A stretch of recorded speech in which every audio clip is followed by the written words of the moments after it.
Buenas tardes a todos. Hoy vamos a comenzar con el trabajo práctico número 5, en el cual continuamos estudiando algunos conceptos básicos de la estadística que nos van a servir a la hora de empezar el diseño de algún proyecto. ¿Sí? Recordemos que los proyectos sociales intentan solucionar una problemática social. ¿Sí? Que es una problemática que debe estar bien delimitada, tanto conceptual como espacial como temporalmente. ¿Por qué? Porque si no delimitamos bien el problema, después no hay forma de diseñar una buena solución. Primero tenemos que identificar cuál es el problema, ¿no? Y siempre hay datos estadísticos que nos sirven para caracterizar el problema. ¿Sí? Datos que pueden ser relevados en entidades oficiales, como puede ser el Instituto Nacional de Estadísticas y Censos, ¿sí? El INDEC. Y habíamos visto que cualquier dato está delimitado conceptualmente, o sea, de qué habla espacialmente y temporalmente, al igual que nuestra población a la cual hace referencia el problema de un proyecto, ¿sí?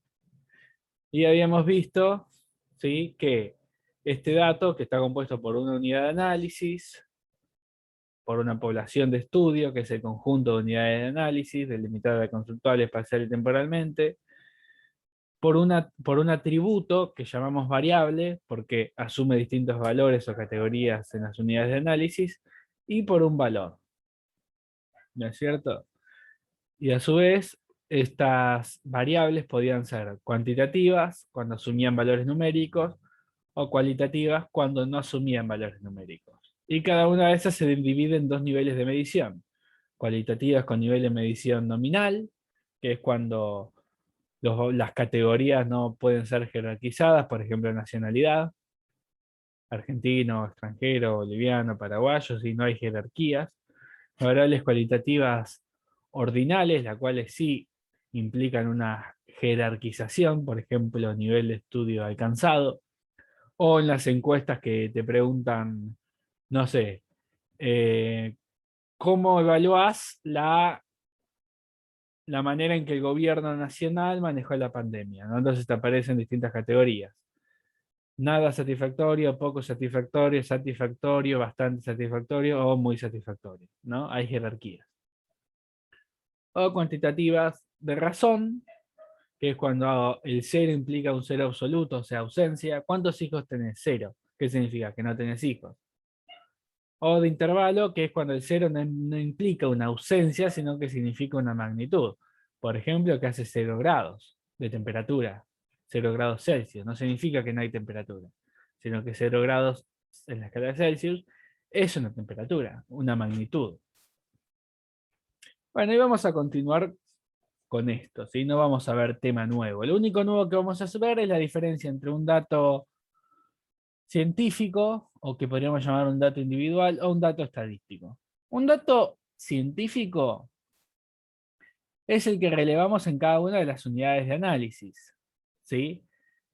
Vamos a ver un ejemplo. Queremos medir los salarios como variable, salario, en una población de estudio. Tomemos como ejemplo, no sé, estudiantes de la Facultad de Ingeniería de la Universidad Nacional de Mar del Plata en el primer cuatrimestre del año 2021. Esa es la población de estudio y la variable que yo quiero relevar es el salario. Y establezco un sistema de valores, ¿no? Entre 0 y 20.000, entre 20.000 y 40.000, entre 40.000 y 60.000 o 60.000 y más. Entonces yo voy a la Facultad de Ingeniería y le pregunto a cada estudiante cuál es su salario, ¿no? Entonces pongámosle que tenemos un estudiante llamado Juan. Le pregunto a Juan cuál es su salario. Entonces yo ya tengo un dato. El salario de Juan es de entre 40.000 y 60.000 pesos, ¿sí? Que es una unidad de análisis. Juan. una unidad de análisis de la población general, que es estudiantes de la Facultad de Ingeniería de la Universidad Nacional de Mar del Plata, del primer cuatrimestre del año 2021. Entonces tenemos el primer dato individual. Juan, un estudiante de la Facultad de Ingeniería de la Universidad Nacional de Mar del Plata del primer cuatrimestre del año 2021, gana entre 40.000 y 60.000 pesos. Ese es un dato científico, un dato individual de una unidad de análisis. Bien. Ahora ponele que yo relevo los datos de todos los estudiantes, ¿no? Ya los relevé, ya sé el salario entonces de toda la unidad de análisis, de todos los estudiantes. Y yo quiero saber cuál es el promedio, ¿no? Entonces, ¿qué hago? Sumo todos los salarios y lo divido por la cantidad de estudiantes.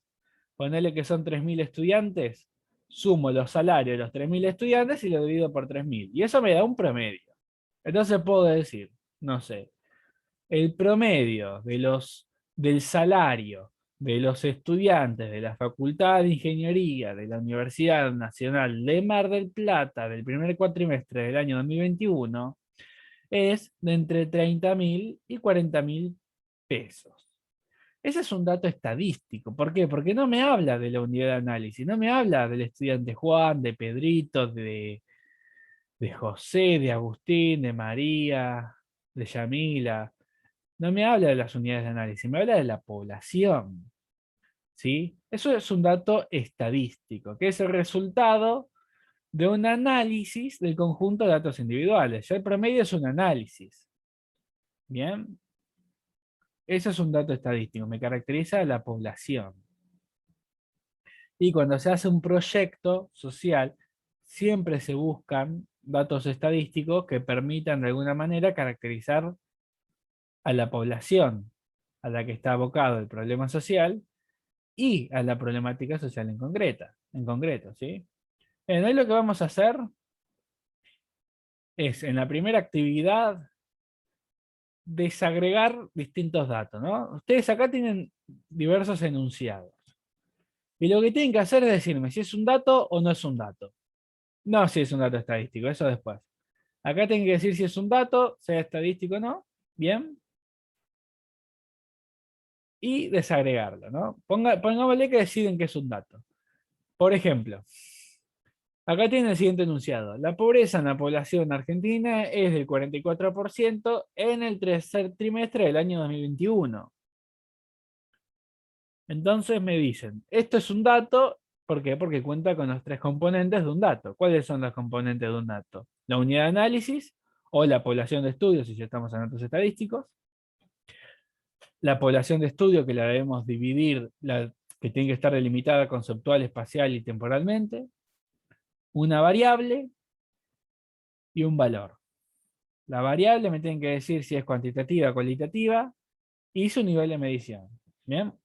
Entonces, en este enunciado, ¿no? ¿Qué tenemos? Que es un dato, y dicen, es un dato porque tiene los tres componentes de un dato, ¿no? ¿Y cuáles son esos tres componentes? La población de estudio, en este caso es la población en el sentido demográfico. ¿El espacio cuál es? Argentina, todo el país. ¿Y cuál es el tiempo? El tercer trimestre del año 2021. Bien. La variable, ¿cuál es? La pobreza, que es una variable cuantitativa y con un nivel de medición de razón. ¿Y qué valor nos arrojó? 44%. Bien. Bueno, eso tienen que hacer con todos estos enunciados. Hay algunos enunciados que son obvios que es un dato y hay otros que son obvios que no son un dato. Y hay otros que quizás le traiga alguna duda, ¿no?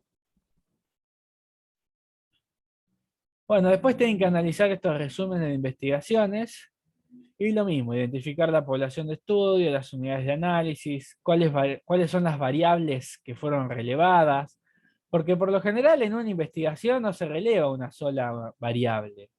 Por lo general se buscan varias variables. ¿Por qué? Porque en un proyecto social, que es complejo, no es una sola variable la que determina el problema, sino varias. Entonces se buscan relevar más de una variable. Tienen tres resúmenes Y por último, la tercera consigna es buscar un dato estadístico, ¿sí? No un dato individual, sino un dato estadístico en el proyecto que ya venimos leyendo desde la segunda clase, que es el proyecto Cuida Coches en la zona de Güemes de Juan Manuel Enchil. Bien, cualquier cosa, ya saben, me pueden preguntar.